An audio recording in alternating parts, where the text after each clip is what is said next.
वर्ष 1732 में J.Z. होलवेल नाम का एक अंग्रेज डॉक्टर भारत आया। ये वो समय था जब ईस्ट इंडिया कंपनी भारत को अपने चंगुल में लेने के प्रयास में थी। डॉक्टर होलवेल ने भारत में जो कुछ देखा उसके आधार पर एक पुस्तक लिखी जिसका नाम है an account of the manner of inoculating for the smallpox in the East Indies. ये पुस्तक वर्ष 1767 में छप कर आई थी। इसके कवर पेज पर उपशीर्षक लिखा गया था with some observations on the practice and mode of treating that disease in those parts.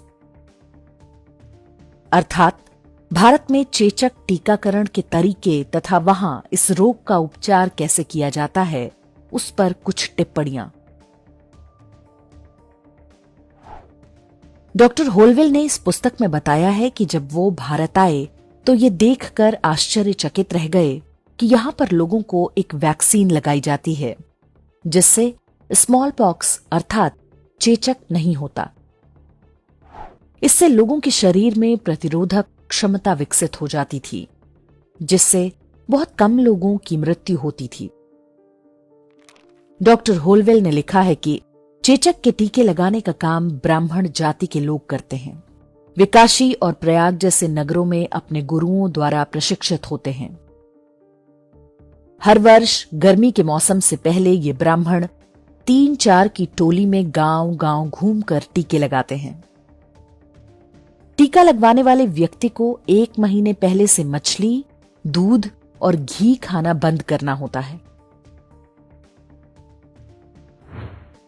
चेचक का टीका लगाने वाले ब्राह्मण पिछले कुछ वर्ष के किसी रोगी के घाव का पस सुखाकर अपने साथ रखते थे। उसकी अत्यंत छोटी मात्रा स्वस्थ व्यक्ति की कलाई और कोहनी की बाहरी त्वचा पर हल्का कट बनाकर डाल देते थे। महिलाओं को कंधे या कोहनी पर टीका लगाया जाता था। इसके बाद गंगा जल छिड़काव करते और माता शीतला के मंत्रों का जप करते। टीकाकरण वाले अंग को पहले अच्छी तरह साफ किया जाता था।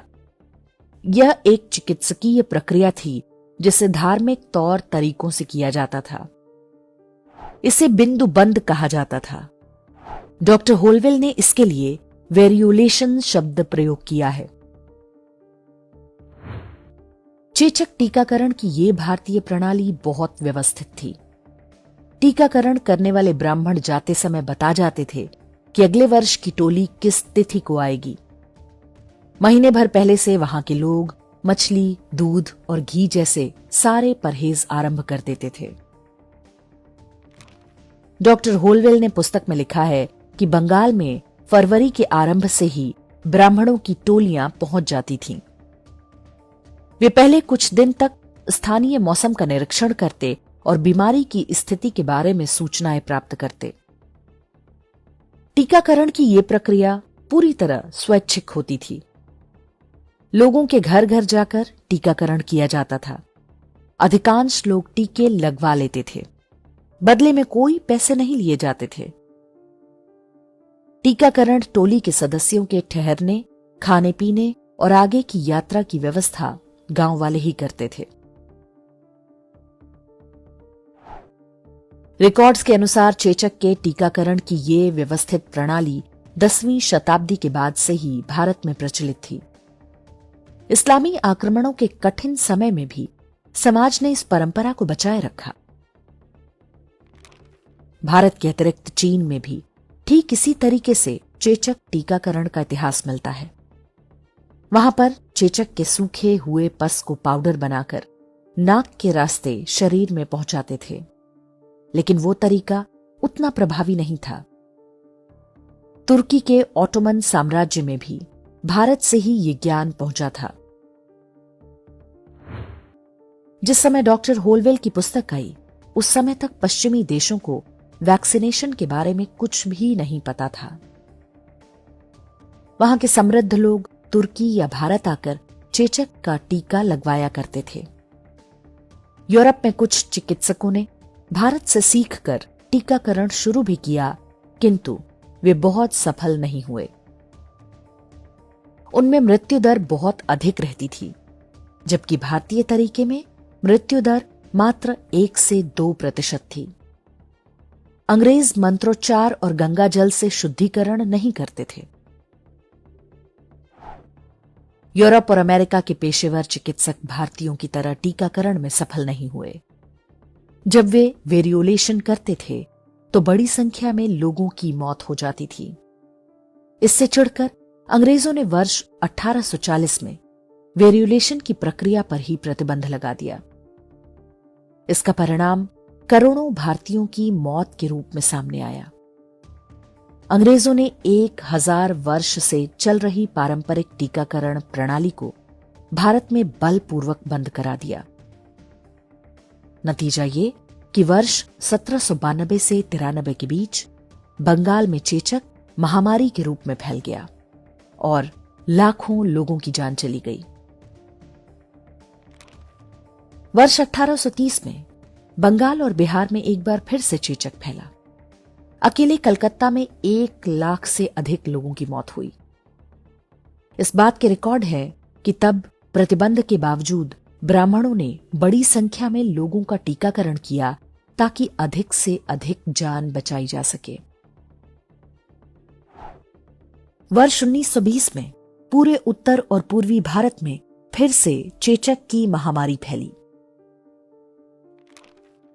उसी तरह 1943 से 44 के बीच बंगाल में चेचक से 10 लाख से अधिक लोगों की मौत हुई। लेकिन इस समय तक प्राचीन भारतीय टीकाकरण व्यवस्था लगभग पूरी तरह से छिन्न भिन्न हो चुकी थी। स्वतंत्रता के बाद भी लगभग हर दशक में चेचक फैलता रहा। लाखों लाख लोग मारे जाते रहे। 1970 और 80 के दशक में आधुनिक टीकाकरण से इस महामारी से मुक्ति मिली। अब वेरियोलेशन के बजाय वैक्सीन देने के लिए इनोक्यूलेशन यानी इंजेक्शन का तरीका अपनाया गया। इस समय तक चेचक 10 करोड़ से अधिक भारतीयों की जान ले चुका था। ये एक नरसंहार था। अंग्रेजों ने बहुत योजनाबद्ध तरीके से भारतीय पारंपरिक चिकित्सा के साथ खिलवाड़ किया ताकि भारत को कंगाल और बीमार बनाया जा सके। ईसाई मजहब को फैलाने के लिए ऐसा करना आवश्यक था। अंधविश्वास और जादू टोने के दम पर ईसाई मिशनरियों ने बड़ी संख्या में लोगों का धर्मांतरण कराया। बार बार चेचक फैलने के कारण समाज में छुआछूत और जातीय भेदभाव जैसी ढेरों सामाजिक बुराइयां बढ़ती गईं। बहुत योजनाबद्ध तरीके से उन्हीं ब्राह्मणों को इस सब का दोषी बता दिया गया जो पीढ़ी दर पीढ़ी बिना किसी स्वार्थ, सेवा भाव से टीकाकरण करके लोगों की जान बचा रहे थे। ये कहानी उन लोगों के लिए भी है जो बात बात पर हिंदू धर्म को अंधविश्वास का ताना देते रहते हैं। हिंदू धर्म था तभी वे इतने वर्षों तक अपनी संस्कृति, धर्म और भाषा के साथ बच पाए। अपने पूर्वजों के प्रति ये हीन भावना उनकी निजी समस्या है। ऐसा करके वे अपना ही और अपनी आने वाली पीढ़ियों का अहित कर रहे हैं। 1732 में लिखी गई डॉक्टर होलवेल की पुस्तक के पीडीएफ का लिंक और अन्य सभी संदर्भ हमने YouTube के डिस्क्रिप्शन में दे दिए हैं। यदि किसी को संदेह हो तो वो स्वयं पढ़ सकता है।